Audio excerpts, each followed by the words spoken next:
салом дӯстон, ин 24 соати охир аз рӯйдодҳо бой буданд. Чанд трансфер расман эълон карда шуд ки мо як ҳафта дар бораашон гап мезадем. Дар ин видео онҳоро ҷамъбаҳс мекунем, вале дар аввал як ду сухан дар мавриди финали мусобиқа аз ҷиҳати нуфуз сеюм дараҷа дар Аврупо.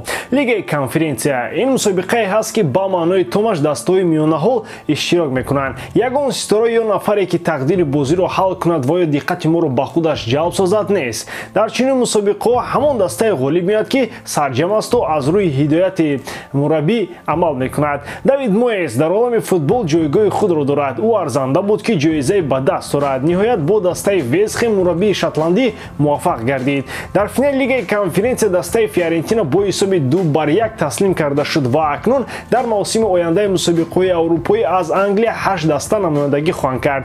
ҷолиб ин ки Вестхэм ягон маротиба мағлуб нашуда роҳро тай кард. аз ин аҷоиботаш дар он аст ки лондониҳо дар премер лигаи ин мавсим 11 ғалаба доранд, дар лигаи конференсия бошад 12 пирӯзии пайҳам ба қайд гирифтанд. ин натиҷа дар таърихи футбол мушоҳида нагаридааст. акнун финали асосиро интизор шуда мегузарем ба хабарҳои нав. лайки қиматбоҳи худро гузошта идомаи видеоро тамошо кунед. дӯстон, сарпарасти видеои мо ширкати 1x мебошад. дар он ҷо регистратсияи осон, пур кардани маблағ аз тамоми гӯшаву канори дунё, вале аз ҳам муҳим бонус то ҳаҷми $100 дар аввалин пардохт бо промокоди AMG 0777 ссилкаи бозӣ дар комментарияи ин видео. Ҷуд Беллингем бозингари дастаи Реал Мадрид шуд. ҳарчанд даста то ҳол расман дар ин бора хабар надодааст, аммо сарчашмаҳои асосии трансферӣ аз қабили Фабрицио Романо аллакай ин хабарро тасдиқ карданд. барои харидории бозингари мазкур дастаи Реал Мадрид беш аз 100 миллион евро харҷ кард.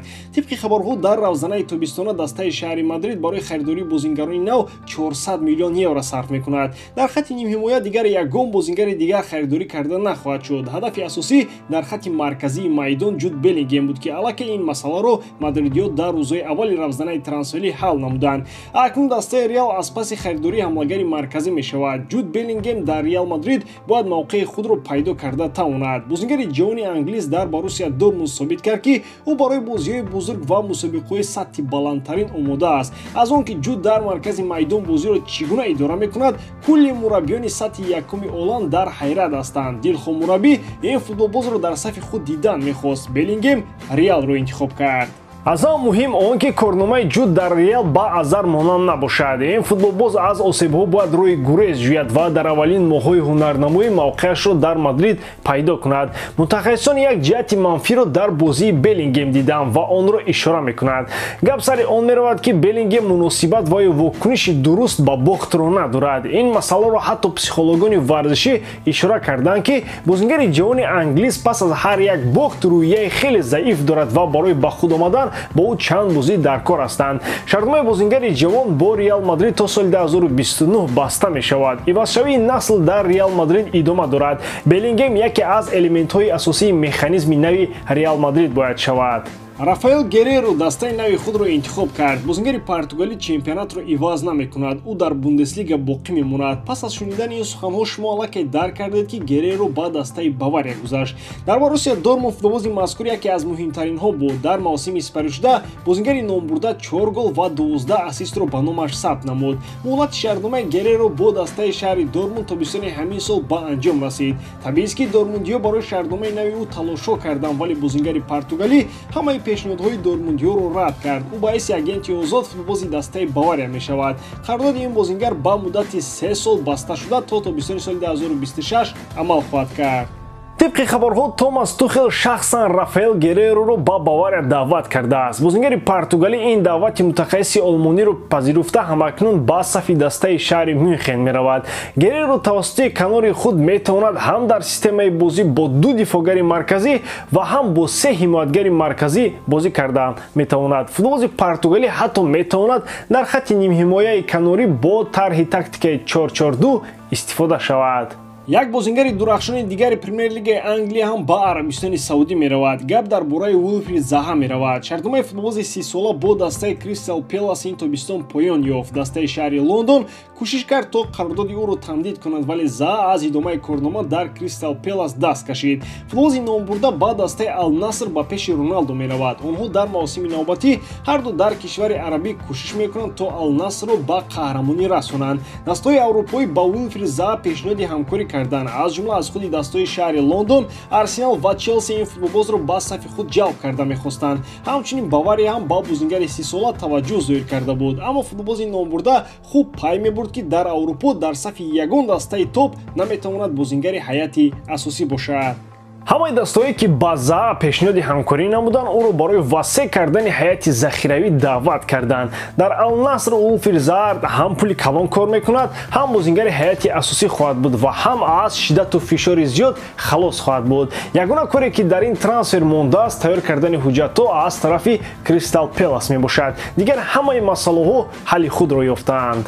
Лео Мессиро на дар Барселона ва на дар Ал-Ҳилол мебинем. Бозигари аргентинӣ ба дастаи Интер Майами MLS гузашт. акнун ӯ дар дастаи Бекхем бозӣ хоҳад кард. дастаи кишвари Амрико хеле талошу кӯшиш кард то Мессиро ба сафи худ ҷалб намояд. баъд дар ниҳояти кор муваффақ шуд. Барса дар ин равзанаи трансферӣ натавонист Мессиро ба сафи худ орад. ҳарчанд гуфтушуниду гапу чапу баду бало зиёд ҷараён дошт, вале Месси ба Барселона наомад. худи ӯ дар ин бора чунин ишора намуд: ман мехостам худам қарорро қабул кунам. 2 сол пешам гуфта буданд ки Ла Лига розӣ аст то маро номнавис кунам, вале дар ниҳояти кор чӣ шуд ҳама медонад. ман ояндаи худро ба дасти дигарон додам, вале ин навбат намехостам чунин шавад. ман хони он будам то ояндаамро худам муайян созам. ин шахсан қарори ман аст. шояд ин навбат Ла Лига ва Барса воқеан ҳам ба мувофиқа расиданд, вале гузариши ман танҳо аз ин вобаста набуд. тарафҳои дигар ҳам буданд ки ин трансферро мушкил мекарданд. дигар интизор шудан намехостам. 2 соли охири ҳаётам хеле мушкил буданд. ҷоми ҷаҳон ва як моҳи баъд аз он беҳтарин буданд, вале дар маҷмӯъ 2 соли охир хеле бад ҷараён доштанд.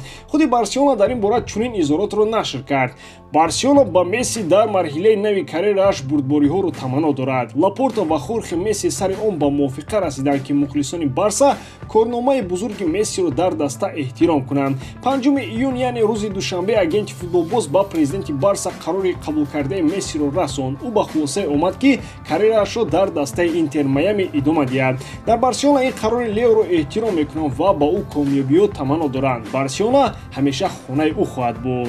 ба масъала назар андохта наметавонем Мессиро гунаҳгор кунем. ӯ аз дилу ҷон мехост ба Барса баргардад, вале дар ниҳоят қарори дуруст баровард. ӯ оромиро интихоб намуд. дуртар аз маркази диққат дар соҳилҳои Майами акнун охири карьераи худро мегузаронад. риски ноком шудан дар дастаи Барса дар охири карьера вуҷуд дошт. аз ин нигоҳ метавон гуфт ки Лео ба қарори дуруст омад. агар ӯ ба Ал-Ҳилол ҳам мерафт, қиёси ҳаррӯзаи ӯ бо Роналдо мебуд ки ин боз боиси фишори зиёд мегардид. аз нигоҳи молиявӣ Месси худ оила ва 2-3 насли дигарро таъмин кард. барои мо ки бо бозиҳои Мессию Роналдо калон шудем, ин анҷоми эпоха аст. биёед ба ҳарду аз дилу ҷон ташаккур гӯем ки таи ин солҳо моро бо бозиҳояшон хушбахт мекарданд. ба ҳамин тамом бори дорам ки эҷодкории ман ба шумо писанд меояд. лайк, комментария ва дар канал обуна шуданро аз ёд набароред. бо шумо мисли ҳар вақта Муҳаммад Гаиров. хай бародарон, дар паноҳи Аллоҳ.